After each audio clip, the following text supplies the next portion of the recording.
Do you ever wonder how busy people get everything done? For example, I have 7 horses, run a business that serves people around the world, and have time to enjoy life.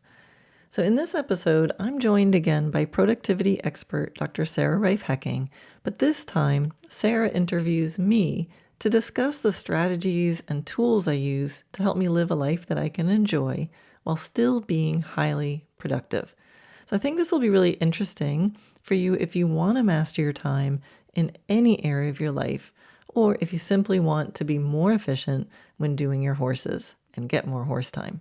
So here we go, episode 78, How Does Karen Do It?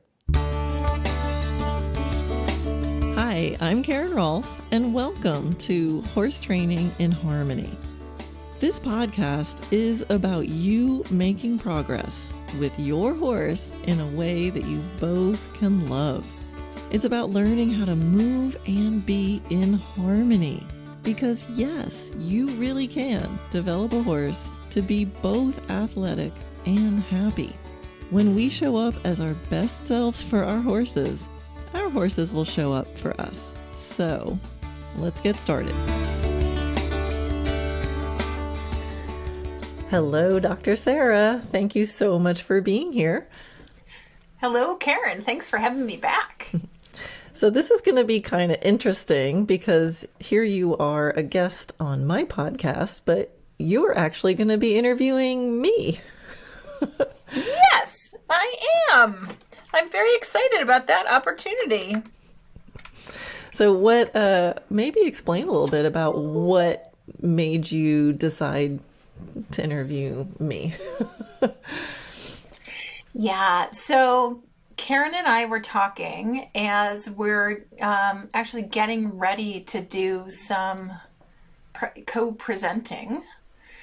And one of the things that I did early on, because I help Karen's professionals in her mastermind with their time management. And even though, I'm a horsewoman at heart and I've worked in a few barns, one of the things that I found really helpful was just spending a little bit of time saying, hey, how do you sequence stuff in your day, in your week? How do you get all of the stuff done that you need to get done in a way that just really works? And is there, are there some magic pieces that I could be easily passing along? And it is a question that I ask whenever I find highly accomplished professionals in whatever area they're in. Like, hey, how do you do things differently so that it works for you? Particularly when they're able to have get a lot done at work and then also do stuff outside of work. Like, hey, how do you pull that off? Is always the question that I want the answer to, because it's what I help people with day in, day out. And what I know is we all have a little bit of a different way that we go about that. And sometimes it's just that little bit of a tweak, a little shift in how we're thinking about things or how we do things that really pays us back a lot of time. And it is, I like to call it the click of the kaleidoscope, right? So you're looking at your calendar and your to-do list and all of the hours in your day in one way, and you take one click and all of a sudden there's more space that's not already committed to doing something else. So I really wanted to dive in, Karen, and ask you sort of some of those next level questions. And I thought, oh my gosh, your people would just love this conversation, because it is the hardest part sometimes of getting to horses, period, horse time, period, and training horses. And then also running an effective and profitable horse business, which I know a lot of your listeners do. You really need to up-level your thinking about how you do things and how you sequence things in your day. Because another day or another hour in your day could be used in so many different ways. And what's the most powerful way for you to use it? Yeah, I think this is really cool because in any industry, I think we need to both look at, all right, what are the industry secrets? What are the people in the industry doing to get, the things done that they want to get done? But what's really cool is you work with people in a lot of different industries. So you can also kind of pull in, stuff that works in other industries and bring it in, and we can learn from that. And I mean, that's kind of what I've done with horses, right? It's like, what works in the dressage world, but then, hey, what works outside the dressage world that we can bring in and help that. So I kind of love that you're the same kind of curious about your field, like I am. We want to get really specific about what works in this industry, but then also what can we learn from others. But yeah, so I think this actually will be super helpful with you working with a lot of the people that I mentor. Like, we can get much more specific. So, all right, I'm ready. Ask away. Okay. All right.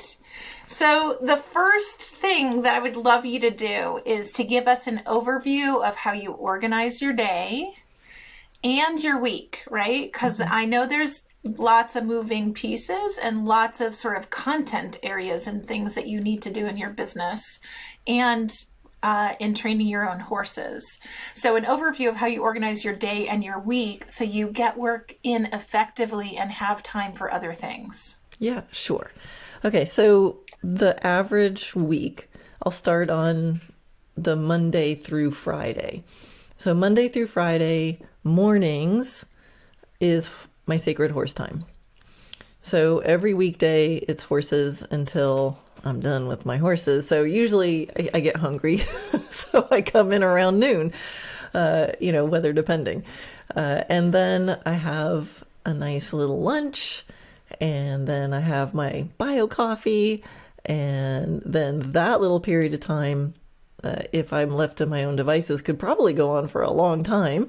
But then usually right after lunch, I do email, catch up, all the little hanging details that are going to be occupying my brain. I might do some of I'll say the yuckier things like tech stuff, things that I don't really like to do. And if that gets put too late in the day, I'll just kind of leave it for the next day. Yeah. So I get all those things. That's a great awareness, right? Yeah. Yeah. Well, I learned that from you. Really important awareness. I get that done after I'm like content with my horses, and then I've had a nice lunch, and then I've had a little rest, and then I've had a little coffee, and that kicks me into gear. And then as the day goes on, then there's different things that I do in the afternoons and evenings, depending on the day. So that's my week. Sometimes I'll do like a yoga class in the evening or something like that. And then evenings are often usually right before the sun goes down. That's really good quality husband time. I take a break from whatever I've been doing on the computer, and we'll go for a little walk around the property, or, we call it a co-puttering. We putter around the property and do whatever. We look at birds or play with the dogs or whatever until the sun goes down. Then Saturdays, I have another ritual. Every Saturday morning, I go with Dana and his mom, who I adore, and we go to coffee, and we have a little coffee and a pastry, and we walk the dog around this cute little town. And Saturdays, the weekends are really husband time, family time, Saturdays especially, because Saturdays I have somebody else come in and feed the horses. So it's the one morning that I can sleep as long as I want to sleep. And then Sundays are the day that I do all the barn chores. So nobody else is coming in. I get up and feed the horses and do all the chores. And so it's a day off from work, but it's, and I'm there with Dana. So it's some husband time, but I'm also working the horses. So that's where he gets to putter on his projects, because I'm doing horsey stuff. But I don't ride on Sundays usually. So you don't ride on Fridays, because I think that's an interesting distinction there. Sundays. Yeah, Saturday and Sundays I don't ride. So Saturday's usually a non-horse day, if that's ever possible, and Sundays as like a chores, chore horse health day. Okay, cool. And then a couple of questions about how do you use your barn help to support, and where else are you delegating in your business? Because I think that this and other areas of your life, because I think super important to, get the picture of support that's needed so that you can do all of the things that you do. It's absolutely vital. And I was very resistant to getting help at first for different reasons. One, I was like, I can do it. Or, oh, that's just little. I can just do that. That doesn't take much time. But all those little things that don't take much time add up. So I have really learned that I need help and to really embrace help. So I have an assistant. She's an employee, and she comes on the weekdays. That's Becky. And so she's there in the morning. She feeds. I'll usually get the first horse started, and then I'll tell her who I'm riding next, and she makes sure that horse is up at the barn and maybe starts grooming it so that I can move through the training period with my horses efficiently. And then she feeds again in the evening. So the horse time during the week is really dedicated horse training. Not that every horse gets trained. Sometimes I just play with this one or I trim that horse's feet, but I can have my horse time does not involve chores. It involves pure me hands on my horses. So I love my assistant. Then I have a different person who comes in and feeds on Saturdays. And that's for two reasons. One, my lovely assistant Becky gets a day off. She gets the weekends off because I want to preserve that, her, and that she doesn't get burned out. Yeah. And it's another person who knows my farm and knows my horses. So even though she's just once a week, there's times if Becky was sick or I was away, we can call her, and I know it's somebody who knows my stuff, and she can pinch hit during the week. So I love having another person who kind of knows my horses. Yeah. And then, as far as the business, I've had to really embrace getting help. I remember at first I'm like, I don't need help. Oh, I just have a couple emails here and there. I can do that. And then I finally got someone to help me. And then it was all of a sudden, I think within a week, I'm like, I can't live without you. And now my assistant Shauna, who was, at first she just ran some errands and answered a couple emails. Now she is our right-hand person. She is, so vital to the business. And then from there, now I'm addicted to it. And I am finally, aware of all the things that I'm not the best person for. There's lots of jobs that I'm not the best person to do it. And other people can do it better and they enjoy those things. So now it's actually fun to delegate. But I was highly resistant to that at first. And it actually took a lot of help from you, Sarah, to help me make those little transitions. Yeah, I think super helpful information. So I want to back up to the barn a little bit. And who does the stalls? Even though I know your horses aren't in stalls most of the time, but who picks up the horse poop? Who picks up the horse poop? There's Yeah. always horse poop. Yeah. So I have 2 stalls in the barn, and during the day when I'm rotating through horses, some of my horses, we call it their special place. They like to go in the stall and hang out. So they're either in the front paddock or the stall if they're kind of like the next on deck horse. So Becky, as part of the morning chores. So Becky somehow has figured out how to feed. And then, so we just have a little bit of mucking at the barn, but I have 3 horses that live on a dirt track because they're pudgy and they need to lower their sugar intake and their grass intake. So that we muck. Everything else is pastures, and we drag it with an ATV. It's kind of fun. Zoom around the property. Becky recently hurt her shoulder, so I started doing some of the mucking, but then my back doesn't like that. So we actually am borrowing somebody else's working student. I'm paying her to come in and just run through the barn and do the mucking. So can I muck? Yes, I can muck. Does it wear on my body? Yeah. And I'm going to save my aches and pains are going to be related to riding, not mucking. So, I just do a little call out and find, if anybody knows anybody in the area that wants to get a couple hours in, and there's usually somebody who can do that. And then on Sundays, I do everything. So on Sundays, I do all the chores, and I really do enjoy it once a week. Love it. Yes. I love, and I also think there's this question I'm sure a lot of people are having, because you are such in partnership with your horses, and your philosophy of training is very much in partnership with your horses. So how do you handle that as you're having somebody like cue an animal up for you who's like next in line?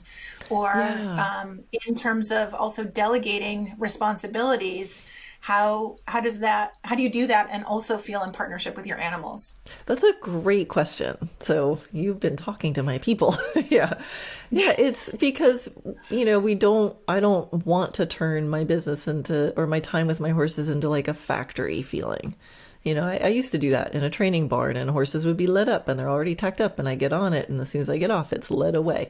So I don't want to do that. So I'm very aware of each horse throughout the week, what has been that horse's experience. So I'll rotate. So like I said, I usually start the first horse myself. So I walk out, I bring him in, I do all the grooming. And so I can alternate which horse goes first and which horse gets me grooming them. And then I also am aware of, like, if a horse has a day off, it's not that I just ignore him. That on the horse's day off, well, maybe I go out and I just do groomies, or I take them for a walk around or something, so I'm kind of aware of like which horse did, Becky groom completely and I only rode it, and, which ones did I, so I'm balancing it out all the time. And usually at the end of the week, I feel like every horse is pretty balanced. And if they're not, then I make up for it the next week. So, does that make sense? Got it. Yeah. So it does. And I think it's super helpful because, this happens in all sorts of service industries. And I'm thinking about, like, you're serving and training horses and you need to maintain that relationship. How do you do that and also delegate the things that other people can do? And there are things that other people can't do, like, train the horse in the relationship you're having while you're riding the horse. You can't delegate that to somebody else. Mm-hmm. Yeah. And I pick my assistants well.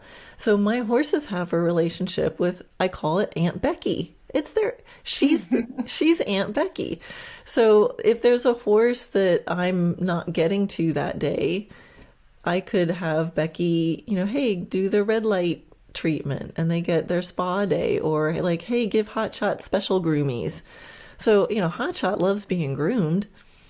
I'd love to think he loves me grooming him, but he loves Becky grooming him too. So, I have to also put my ego aside and say, I want to make sure my horses get loving attention, and it doesn't always have to be from me. So in their life, they get training sessions, they get groomies, they get special treats, they get walks, and some of it is with me and some of it with somebody else. So, I satisfy myself because I like the training, and I also love the little, play sessions and fun time. But I know if I've done not enough playtime, I can delegate the playtime, and I know that they'll have fun. So a lot of times I'll come back from riding a horse and there'll be another horse in the aisle and Becky's doing something cute and fun with it. And she's like, oh yeah, Hotshot has to come in, or Cora just ducks under the stall guard of the aisle guard and, demands attention, and she's there giving the horse attention. Awesome. I love that. So do you take days off? I mean, you just said Saturday you get to sleep in. And I know working in the horse industry and any industry where you tend people or animals, it's really hard to say I'm really off. So tell us how you actually manage to take Saturday off and other days off if you go on vacation or leave the property or whatever, you want to travel, because I don't know, you guys want to go to a music concert or something. This is a deceptively hard point, because I think with horse people, I used to have a hard time going, well, what's off? Like, do you mean off from horses? But horses are my fun thing. So if I'm doing something with my horse, is that a day off? But I had a lot of time trying to figure out. Well, there's that quote, if you love what you do, you never work a day in your life. But then it can be confusing. So it's like, but, what is a day off? So Right. You have to be careful that it doesn't lead to burnout if you love what you do. Exactly, which is Right. I So have there's this edge of I'm playing with my horses and that's fun time and that's refueling to me, or I'm playing with my horses and I'm working because I'm training and I need to produce videos and I need to show people things. Right. So how does that work yeah. for you? Yeah, and so right now, it used to always be the horses were my work and my fun. Now that I kind of run a business, right? So there's stuff that I do now, like I have a day job. There's stuff that I do that's not hands on the horses. It used to be that was the only work I did is I was training a horse. Now I run a business. So then it gets even more confusing. So, but I have definitely learned from you. You had this challenge of 24 consecutive hours off in a row. And it's like, it took me years before I actually was doing that. So now I'm much better at compartmentalizing. Like I have my horse time, which most of the time does feel like play, even though I know it's integral to my business. There's the work time, like the computer time. And that I realized I had to be much more strict with myself, because if I'm working and I'm doing horses, it kind of energizes me. But if I'm putting too much time in the yucky stuff, the techie stuff, the computer stuff, that drains me. So when I started having trouble going, well, when am I working? When am I not? What do I mean? Is a horse time on or off? I said, well, let's not solve that problem first. Let's get me off the computer. Number one. So Yes. work, I can easily put any computer work or that kind of business work into like, that's work. Yes, I love what I do, but that's work. So that was the first thing that I became much more strict with. And that was hard because I run my own business and I just want to get everything handled. But now I can say, now that I actually do take 24 consecutive hours off, it's life-changing. I can breathe and I can relax and have fun with my husband, because my husband works in my business also. So it's actually really hard to not, I have to police myself that our conversations don't end up with about work, because we're both Yes. working in the same business. So that's where a little ritual like meeting his mom for coffee and pastries and walking the dog is great, because I sleep in, I get up, and then I'm occupied doing something really relaxing and distracting. And then that transitions me into the rest of the day, and I can easily then not get back on the computer. And I've gotten better at setting myself up at the end of the week, so I have things handled. So there's not something pressing that I'm going to have to handle on the weekend. But it takes practice. Yeah. It does take practice. It takes a lot of practice. And I love what you said about Saturday morning setting up something that pulls you into something that's not directly related to work, that allows your brain to be off, and that you're getting that recharge mode, so that when you get back into the office on Monday, you really can do what you need to do at the computer, that it feels like harder work, and probably get it done in less time than if you had diddled at it Saturday afternoon. Exactly. Yep. Yeah.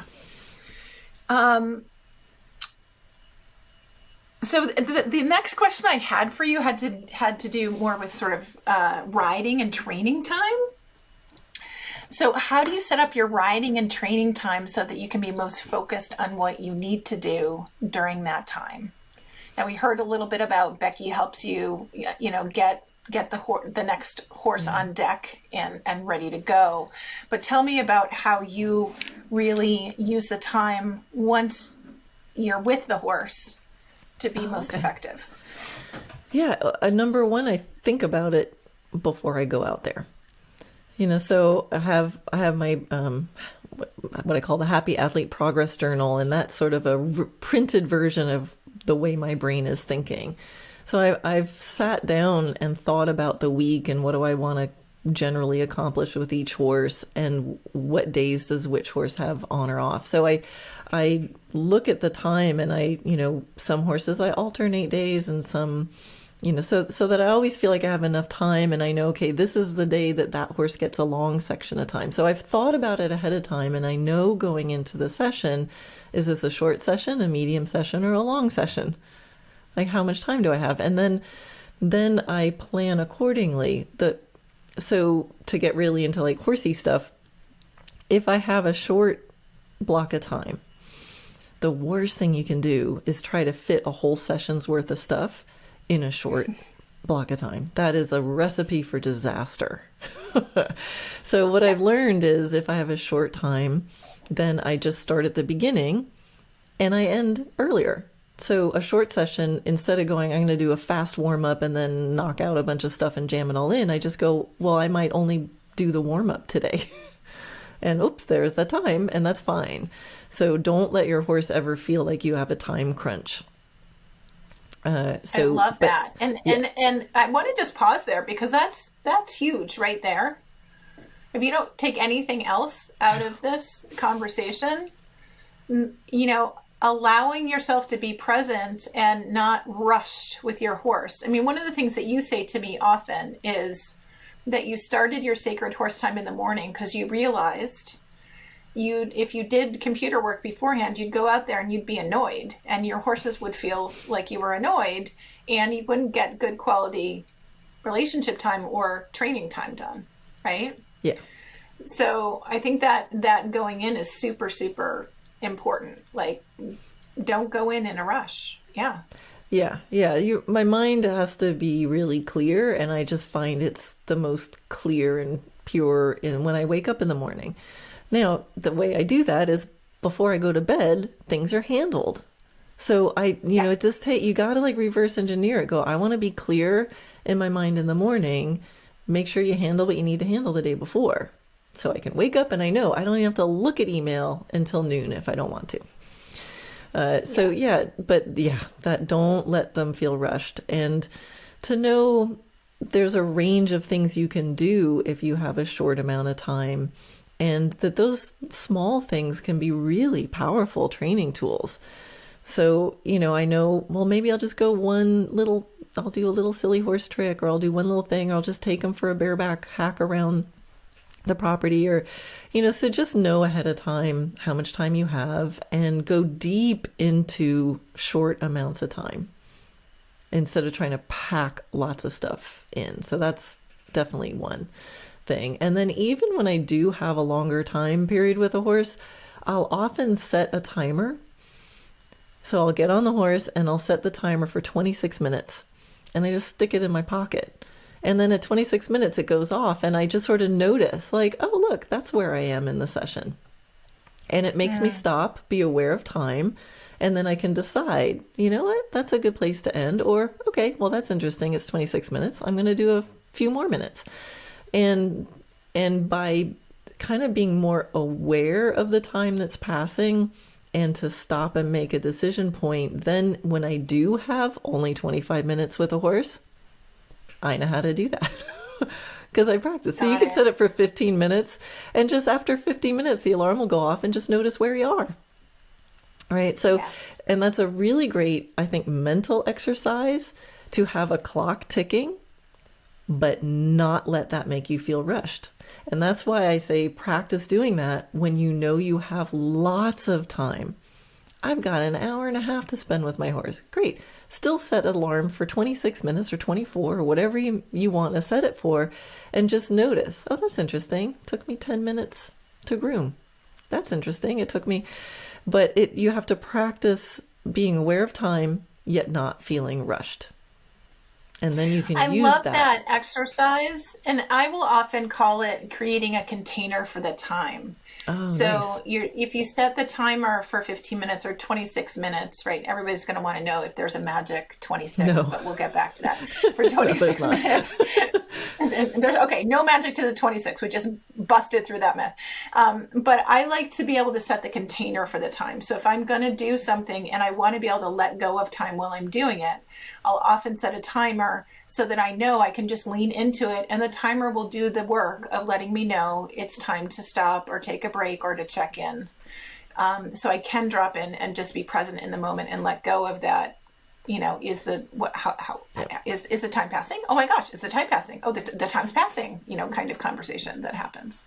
Yeah. And I think that's where it's a little paradoxical, or because you think, it does make me relax because I know I don't have to think about the time. I know there's an alarm Yeah. set.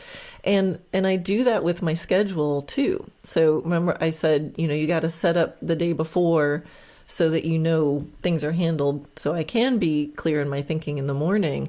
Part of what I'll do if there is something, I'm like, Karen, you got to remember to handle this. Instead of holding that little thing in my brain, so while I'm riding, it's like, and don't forget, you got to handle this.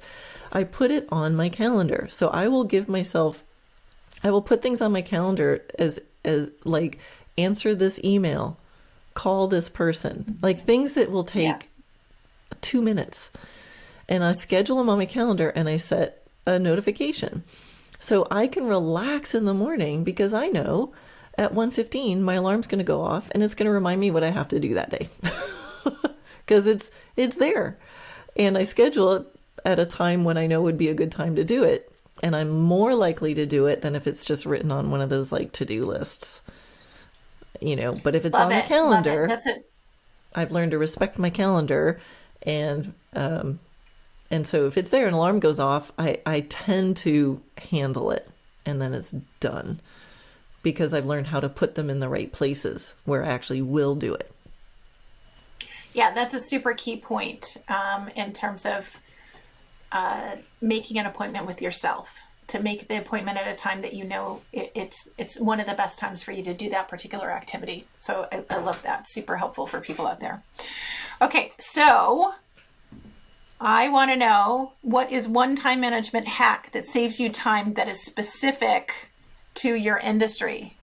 So I think, what's the bare minimum that I need to do? And just as much as possible, eliminate the walking back and forth in between horses. So I love that. I love eliminating the walking back and forth. And it is one of those habits that people get into that you don't even know how much time and energy it's taking. And so just taking a big picture look at that, I think, can be huge for people. Yeah. So the next one. Sorry, one more thing. No, go ahead. Yeah, because the other thing is, people want to do the chores, and we usually think feed the horses and do the chores, and then, riding is after that. And for me, like, I know if there's a chore, like if a horse is in a stall, like I know I'm going to muck the stall. I'll never leave a horse in a dirty stall, so I put the stall last, right? So Yes. I know even if I ride and I use all my time, I'll come back out later and I'll do that stall. But I might not ride. If I do all the mucking, then I might be like, oh, I'm too tired. I'm not going to ride. I'm not going to play with my horse. So I kind of play little games like that of what are the things I know I will get done no matter what. I'm definitely going to feed them, and I'll definitely clean their areas that need to be cleaned. So do that, do that later. You'll definitely do it. Well, the other thing that I'm noticing is that you said, riding first, of course you do the grooming and, you want to get on a horse safely and all of that. Assuming that that's happening, you're still prioritizing riding, and that is something that energizes you. And then riding or playing, energy. like it might be a groundwork session, but like the thing that I live for. Let's make time the training, for that. the playing with the horse part, the horse part. Yeah. Yes. I love that. Make sure that gets in early in the day or in the session, and then the other stuff work around the edges. Because I think that's the other thing that I see all the time. And I know you do, you and I have talked about this a lot. You do all the chores first because that feels so important, and then you don't have the time to ride. So I love the resequencing of that. Awesome. There's usually ways to do it, and the horses are still being cared for, beautifully. Really well. Yeah. Yeah. Yeah. Okay. So what's one time management hack at home that saves you time and is key to your overall success? Yeah. This is huge. Knowing when my brain works best for different things. Huge. So I now have a rule in my household with my team, like, no, because sometimes I will work in the evenings because it just, gives me more horse time in the morning, but no heavy tech or graphic design after 7:00. Like, if you want to get me grumpy, ask me to do something tech or graphic design at like 9 o'clock at night. And it took me a while to figure this out. I'm like, my brain does not work well. It's hard. It gets me grumpy. And then I can't get to sleep because it's still spinning. So, yeah. So, and it's hard because that's stuff that Dana often helps me with, and he's a night owl. So we've had a compromise. I have to like get him to shift into that gear a little sooner, and then I can squeeze it, sometimes right after dinner. If I know ahead of time, I can go, okay, at 5 o'clock, we'll do it, or 6 o'clock, but it can't leak later. And ideally that happens for me right after lunch. So we have to talk and we have to schedule ahead of time and be like, okay, on Tuesday at 3, we're going to do this stuff. And then, so knowing that, and then knowing, what do I need to be creative? So if I need to write or make notes for a podcast or create some videos, when do I work well with that? I need longer blocks of time. So I need kind of time to settle into the groove, time to be in the groove and not feel rushed. So I need to schedule longer periods of time, preferably if Dana's not around. So he goes to band practice twice a week. And those are the days I do a lot of my creative time or my podcasts, because the house is empty. I don't have to tell him to, please don't clank around. And it's quiet, and I know I can just really drop in. So yeah, when does my brain work the best for different things and at what time of the day? And then everything is just easier instead of fighting myself. And it took me a while to figure that out, that it wasn't that I'm bad at this tech stuff. It's just I'm bad at that tech stuff at that o'clock during the day. Yes. Yes. Super, super important. And not only recognizing it, but setting the systems in place to have the boundaries. So I love that you said, you sort of set yourselves up for success by saying, we're going to talk about that issue at 3 o'clock in the afternoon. We're both going to set aside that time in our calendars, so that you prompt it, you pull it into a time slot that works for both of you, instead of waiting, just thinking you're going to catch each other. And we know if that happens, then it's really easy to blow boundaries, right? Yeah. And yeah, you've got to tell your team. You've got to tell them. So Shauna, she might send me an email in the morning, but she knows I'm not going to look at it, or Yes. if I do, it's because I want to. I'm between horses or I'm hanging out. But she's not going to call me with anything in the morning unless it's an emergency. So, and Dana also knows he's not going to talk to me about work stuff in the morning. So you got to let your team know. And someone might be saying, well, I don't have team. But I know a lot of instructors are like, oh, I'm trying to train horses and my students keep texting me. Well, your students are part of your team. So you got to set up that boundary and go, I'm not going to answer or look at texts until whatever o'clock. So you have to set that up and just know what works for you and let people know. Because if I didn't tell Dana no graphic design after a certain o'clock, we'd be constantly bumping into each other and being frustrated with each other. So now that, we worked it out and we understand, and I know his boundaries too, that now everything can flow. And when you do that with your team, then you can set things up and you can make appointments.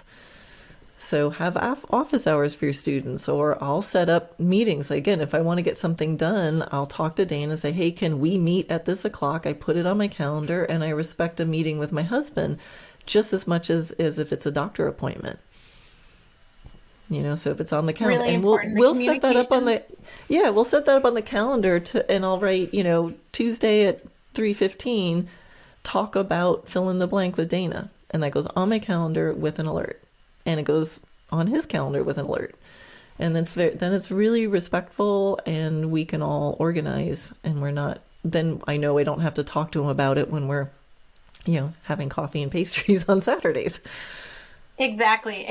And it also gives you a place, if it comes up during coffee and pastries, to say, oh no, we're talking about that on Tuesday. So we don't have to talk about it now. Yeah, exactly. The communication plan, I think, is so, so key for so many different organizations. And I love what you said, even if you don't have staff or a team, your clients, people you're serving, are part of your organization. So just let them know. I respond after, between 12 and 4 is when I'll respond to email or text, or fill in the blank, the timing that works best for you. But just be clear. And then people don't worry that you haven't gotten it, because they know when they're going to receive a response. Exactly. Really, and you've got to take the time to figure that out yourself. Like, ask yourself, well, when do I want them to text me? When would be the good? So to sit down with yourself and go, okay, what would be the best time for these things is just pure gold. Because if a lot of time, I know for myself, I would be experiencing frustration and stress, and I didn't know why. Because I was just like, hey, I got to get everything done. This is my business, and I got to do this and I got to do that. And I didn't realize that I could do it differently. And I didn't realize that it was just a matter of choosing when to tell my brain to think about what. And it's so freeing once you start getting the hang of it, because I can much more easily turn my brain off. I used to have a hard time falling asleep because my brain was just spinning. So now I know, I know everything has its little compartment, and I know I can postpone thinking about things now. I can say, I'm not going to think about that till next week. And then my brain will actually stop thinking about it, which is a miracle. I know, it is a miracle. And let me just say, so that I know that there's people listening that are like, yeah, Karen, that works for you. And there's no way on God's green earth that that's going to work for me. And so what would you say to those people? Well, keep trying to figure out what you need to make that happen. So it's a gradual process, and you got to figure out, one piece at a time. Okay, not doing techographics after 7 o'clock. That was huge. That was really good. But then sometimes I still needed to wear my little headband at night and listen to a guided meditation. So my brain had something else, to fall. So I needed a little help falling asleep. And so I listened to guided meditations that I could fall asleep to. But it's sort of one piece at a time. Just change something and then notice. And sometimes if you just open up a little bit of space, and then it's like, hey, that worked. And then you can refine it and try something else. And then it's not like I'm perfect. This is a work in progress. I'm still refining it. But when you start to realize it is possible, then it gets to actually be kind of a fun game. And now I can recognize when I get myself in a spinny mode where my brain is overactive, I can stop and go, okay, what am I going to do about this? And I ask myself, what's the piece? What's in there spinning around that's driving me crazy? And then I can pull it out and go, well, now what am I going to do with this? So it sits somewhere outside of my brain. And it's usually just a matter of going, what is this? Who can help me with it? And where am I going to put it on my calendar? And now it's over there. And I know I have an alarm set, and I can relax because I know it's going to get handled over there. But it does take practice. I mean, I've known you for 8 years now, Sarah. And I think it's only in the last 2 years that I'm actually taking 24 consecutive hours off. And I know when I'm working and when I'm not. But I snuck into it, and I cheat. I'm well, it was 24 hours, but not in a row. And you're like, no, that doesn't count. But you start somewhere, you start somewhere. Yes. And just keep going. Well, I think I love that advice of start somewhere and just keep noticing what's working and what's not working, leaning into the little bits of success, and giving yourself the space to learn it, I think is really important. And I also just want to comment. I know you're a really spontaneous person as well, that there's spontaneity and fun in your day, in your week, in your year, and that you can be planful and be spontaneous. And I think you're a great example of that. Yeah. Well, yeah, for anybody listening, I am a real go with the flow person. I am by nature schedule resistant. Now, if there's a schedule, I will tend to do it because I like to do what I say I'm going to do. But so that's what can cause some stress. I want to go with the flow, but I also want to do everything that I'm promising that I'm going to do. So yeah, if I can do it, anybody can do it. And because I get practice, like one thing you teach, Sarah, is this flexible template. Like I can create my week, and then I can also know that if something's coming up, like Dana's like, hey, there's a really great concert up in Georgia. I'm like, oh, and it's on a Thursday. I'm like, okay. Then because I've been practicing, then I can look at my schedule and go, you know what, I can shift this here and that there, and we can zip off for, an overnight or something like that. Because I know how to move things around more easily. So the flexibility part of what you teach is just so valuable. But you got to practice it. So when those things come up, you know what to do. Yeah, and they're puzzle pieces, right? You've identified the things, the chunks of things that need to get done, instead of it just be like life, right? Like life has to get done. Well, then how do I move life around, right? But if you're really specific about these are the pieces, then it's easier to move them around. And you've given us great examples of those pieces throughout the conversation today. Awesome. Any last words of wisdom, or are we done? I think that feels pretty good. That feels pretty good. Yeah. I think just it's possible. It's a skill, and that's what's so cool about what you teach is, how to move through your day is actually a teachable, learnable skill, which is really amazing. Yes. And and you've done a really great job of fine-tuning it in your industry, in the way you have chosen to set up your life and your business.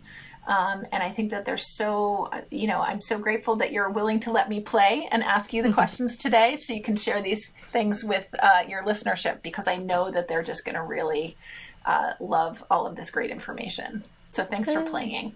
No, thank you. There are so many more possibilities around time than we think. And, it is a combination of the productivity and time management that you teach. And it's also a little bit of what I do in the Transform Your Business stuff for the horse professionals. Like we got to restructure how we're doing our business, so we're not just stuck with all these like one-on-one all day.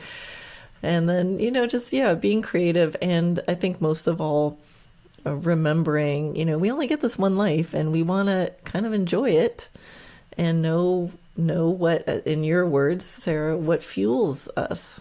And, I like to enjoy my life, and I like to feel energized every day. So it is possible. I'm doing more. I'm more productive now than I ever have been. I'm doing more than ever. And I'm also more relaxed and have more free time on a daily basis than ever before. So it works. That's amazing.